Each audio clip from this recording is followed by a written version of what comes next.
Assalamualaikum warahmatullahi wabarakatuh. Kami dari kelompok 3 akan mempresentasikan tentang fenomena quarter life crisis. Saya Khairul Fansar. Saya Alisa Garisina. Saya Hafiz Hashim.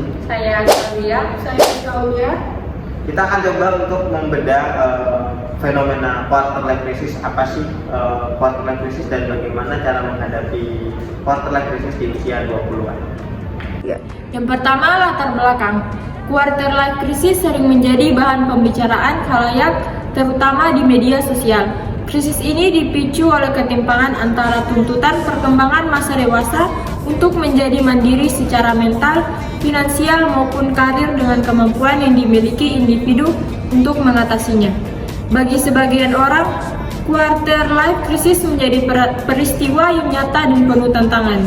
Mereka yang mengalami ini mungkin merasa kehilangan sesuatu. Mereka juga akan bertanya-tanya apa tujuan hidupnya dan apakah mereka berada di jalan yang benar. Selanjutnya ada quarter life crisis adalah suatu periode ketidakpastian dan pencarian jati diri yang dialami individu pada saat mencapai usia pertengahan 20 hingga awal 30 tahun. Pada periode ini, individu dihantui perasaan takut dan khawatir terhadap masa depannya, termasuk dalam hal karir, relasi, dan kehidupan sosial. Adapun tanda-tanda yang mengalami quarter life crisis yaitu 1. Merasa bingung dengan apa yang dilakukan dengan hidup. 2. Kesulitan dalam mengambil keputusan hidup. 3. Merasa kurang termotivasi. Dan yang terakhir, memiliki ketegangan antara memilih kehidupan, petualangan, atau menetap menjadi dewasa. Quarter life crisis yang dialami individu bila tidak ditangani akan semakin tenggelam dalam lingkungan depresi yang berpotensi menimbulkan keinginan untuk mengakhiri hidup.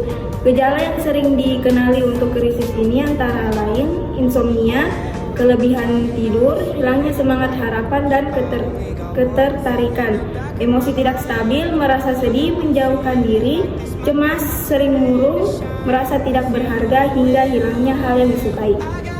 Yang kedua, rumusan masalah. Apa upaya yang dapat dilakukan untuk mengurangi dampak buruk dari fenomena quarter life crisis ini? Itu ada 5 tips. Yang pertama, menerima. Yang harus dilakukan saat mengalami quarter life crisis adalah menerima diri sendiri. Terimalah jika hal tersebut terjadi pada kalian. Lalu, lakukanlah afirmasi positif dan berkata tidak apa-apa, aku pasti bisa melewatinya. Yang kedua, tidak membandingkan diri. Tidak membandingkan diri dengan orang lain. Jika hal ini muncul, maka hal yang harus dilakukan yaitu membandingkan sejauh apa diri kita berkembang dari kita yang dulu.